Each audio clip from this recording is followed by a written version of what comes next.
Welcome to our Christian Life Center CLC Leadership Podcast. On this podcast, we've been unpacking practical topics that can enable you to continue to serve with excellence.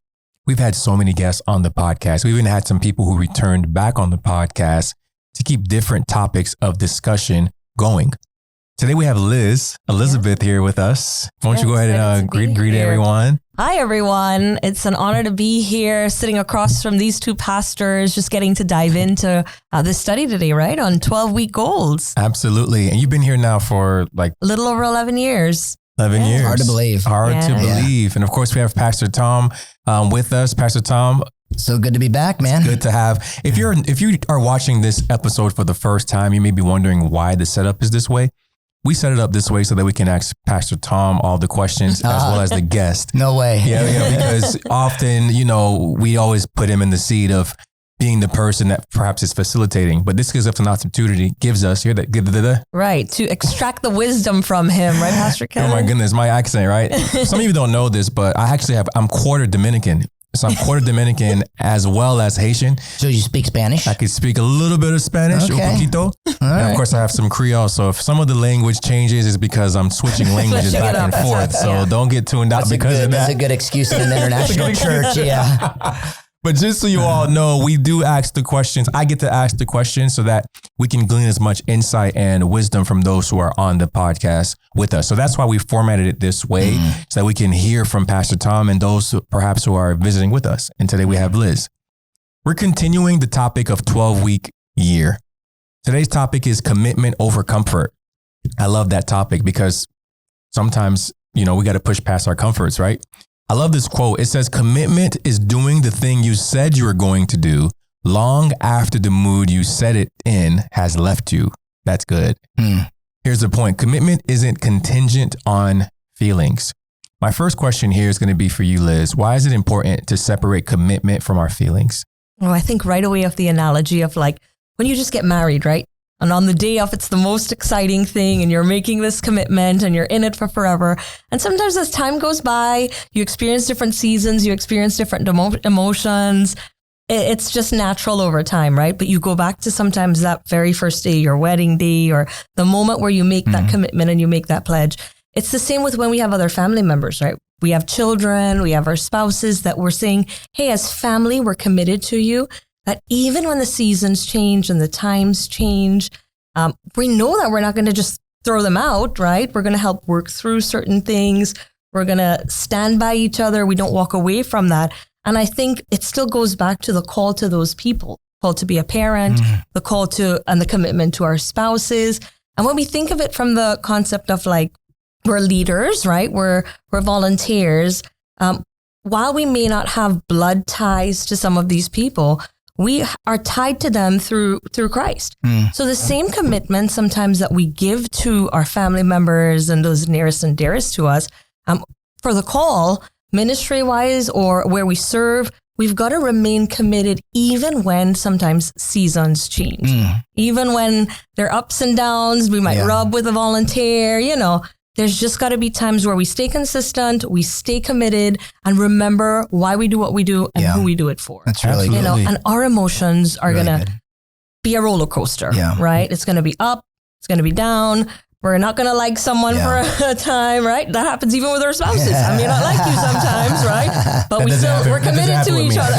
That doesn't happen with me. No, but we're committed to each other, right? Right. So in the same way, I think we've got to see ourselves as leaders and as volunteers and anyone that's serving, right? Bring it back to why do we do what we do? Who do we do it for? And stay committed even when those things fluctuate. That's so good, Liz. I think it's the call that really does lock us in, as you're saying, regardless of where our emotions are, because they're going to be up and down. We're going to be tired. We're going to be weary. We're, going to get frustrated. There's going to be so much. And I think the enemy uses that to get believers disengaged. Absolutely. Get them to the place where they're not serving. And I think the big point here is emotions then begin to block the anointing flowing through them. And the anointing is released in service. And we do it, as you're saying, because of a call. Yeah. And I think more than anything else that we do, why do we say locked in on that is the call. You know, we're doing it for the Lord. We're doing it to advance his kingdom. You know, we're doing what we're doing in ministry, serving because of our shape. And it's in our shape that we get fulfillment. Right. It's in our shape that we see the fruitfulness of the anointing flowing through our life. And that will ride you through no matter what emotions you're going to feel. It's locked in on that call. Absolutely. I forgot this phrase you've been saying, Pastor. It's the long road of the long road of obedience. The long road of obedience. Just continuing to walk that path. Oh my goodness. And be obedient on that road. It's consistent. It can be boring. In fact, often we're waiting for the lightning in the sky, the call of God, when the activity of God is in the midst of the crowd. Yeah. Jesus was walking through the crowd. Someone touched me.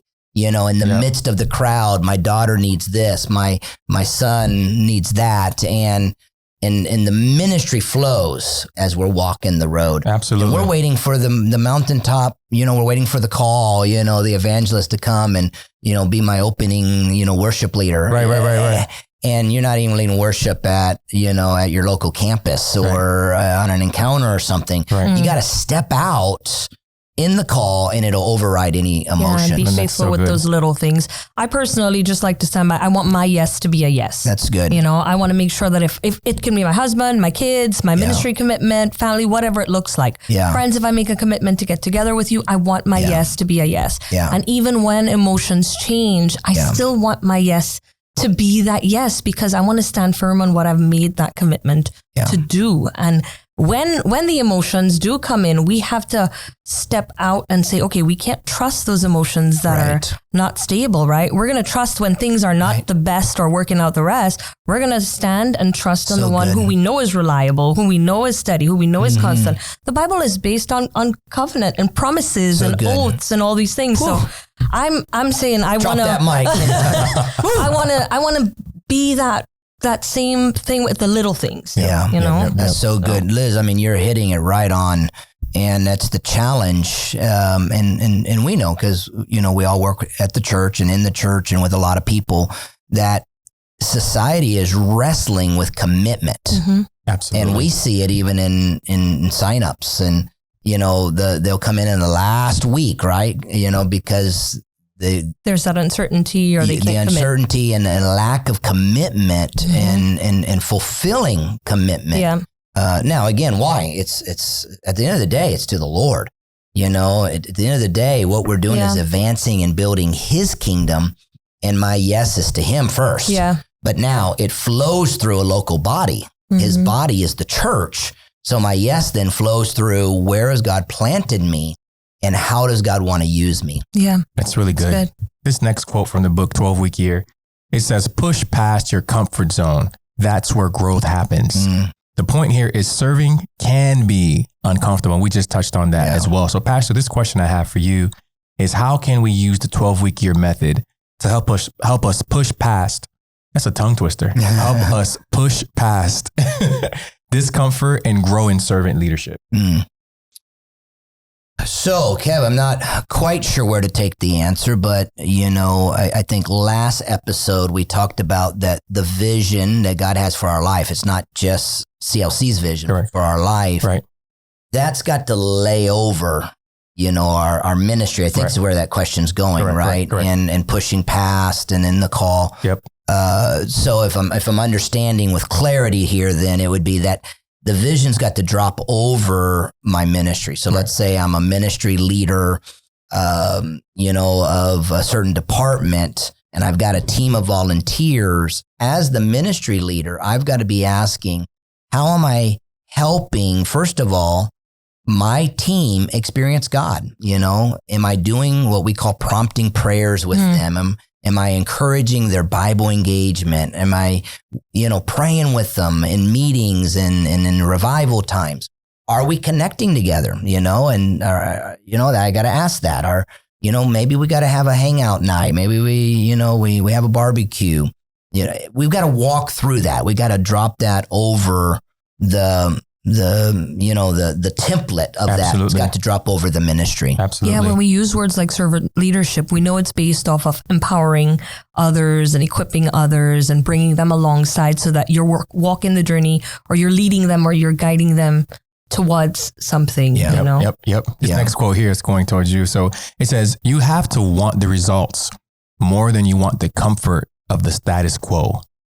So here's the point, Liz. Desire to be like Christ more than just being comfortable. So my question for you is, why do we sometimes, and we're going to go on something practical here on the book in just a second, but for this question, why do we sometimes choose comfort over becoming like Christ from your perspective?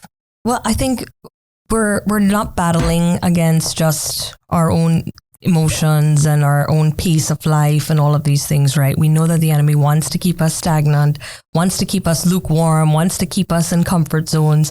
It's a strategy so that we don't progress, we don't move forward, we're not effective in kingdom things. So pushing past that will take a lot of intentionality. It's that principle of when we say we're going to serve, we're going to pick up our cross daily. That's going to require sacrifice and commitment and disciplines and all of these other things. And pushing out of that, we're choosing to do those things pretty much daily, right? We're doing that daily. I think we have to establish disciplines. I think we have to establish very tangible steps and things that will pull us out of that. I think of like the being Christ-like, more in character, examples of, I want to, let's just say, be compassionate, or I want to learn how to display more forgiveness or something of the sort. Practically, I think if I have to map that out, then strategically, right? God's going to give us a plan to do these things. When we sit, we're saying we're using this model, right? What does that look like in the next couple weeks? So I want to develop Christ-likeness, and I've got to step out of my comfort zone.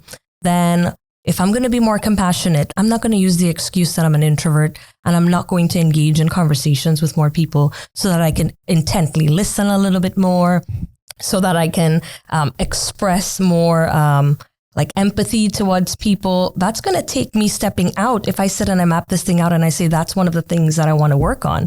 Or let's just say forgiveness is one of those things that I need to strategically map out. Then am I going to spend time consistently with a discipline to say, let me study what the word says over the next couple of weeks on forgiveness. Maybe seek out, if you're a leader, someone in your department that has walked away from ministry, and how do you figure out how to biblically help bring restoration or dive into that and reach out and just mend bridges, maybe extend an olive branch, ask for forgiveness. Sometimes those things will take the actual action step of strategy, and we don't think about those things naturally. So if we're saying, I want to develop some of these traits, then I'm going to sit and I'm going to have to map this thing out over a period of time. And when we're saying 12-week goals, then the first couple of weeks, I'm going to be seeking out and praying for the Lord to identify those people. Then I'm going to be making certain phone calls. Then I'm going to be setting up certain coffee appointments. I mean, I'm just thinking strategically and logically here. Those are some things that I would probably do. And it's going to push me out of the things that I probably would not have done. Absolutely. Yeah. Sticking to the same topic of 12-week year, we didn't get to talk about this in the last one on this same theme of comfort. One of the things the book talks about is what they call having WHAM groups. Weekly accountability meetings, which can be quite uncomfortable. Pastor, can you maybe share with us, before we go into this other point, why do you think it's important for us in this whole topic of pushing out of our comfort zone to have these weekly accountability meetings with the goals that we're setting? Just a little bit. That's really good. And Liz, I think, to link what you were saying with the question then, Kevin, is the book points out that, and we talked about it in the last episode of Pastor Sean, that our thinking, right, our vision, our desires of what we want to see God do, and the question here is personally in your growth like Christ, was your question with Liz, and the intentionality of spiritual growth. The book maps out, and this is what you were alluding to, Liz, is that I can have that vision and desire to be more like Christ. I can say that. Now, how do I make that more practical? I want to develop the character of Christ, you pointed out. That's good. Now, that's got to begin to move into a habit, is what the book said. Yeah. And until it becomes a habit, I won't get the result of, I want to be more like Christ. So what you're practically saying is, okay, the goal is to build relationships. The habit is I've got to connect with my life group members, or I want to connect with others within my ministry team.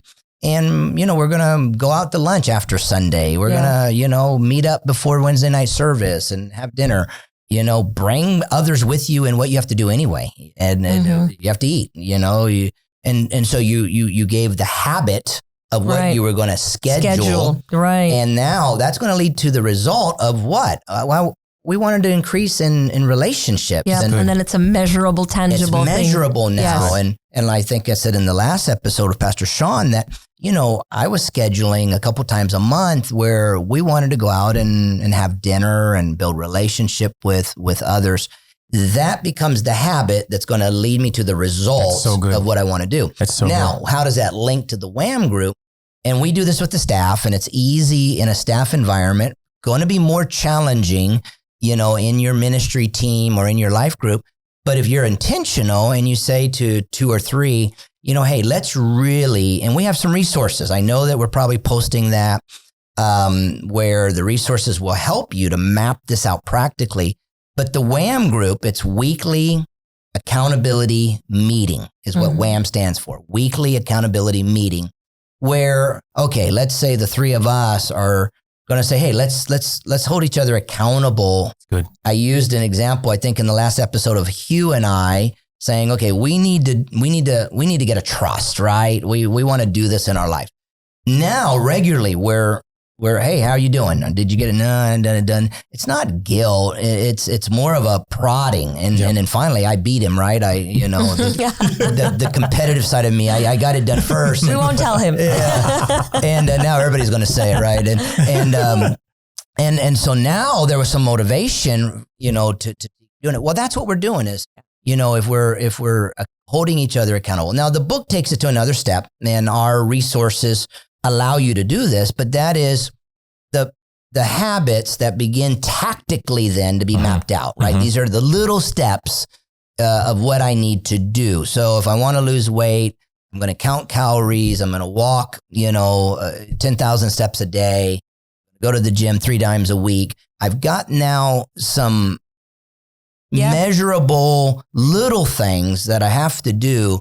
And the book leads you into kind of scoring yourself so that how are you doing on reaching your goal. Now, I don't want to over push that, but it's the intentionality that you're bringing up with, and just having a few people that hold you accountable together. Hey, how did you do? Did you get, done this week what you're supposed to? It just keeps you moving. It keeps you prodding along, and it's not an item sitting on your things to do list that just sits there, so I need a will for my family. And it sits there. Well, you need a will for your family because tomorrow something could happen and you not made the decision for your family, right? Or I want to grow spiritually in my life. What does that look like practically?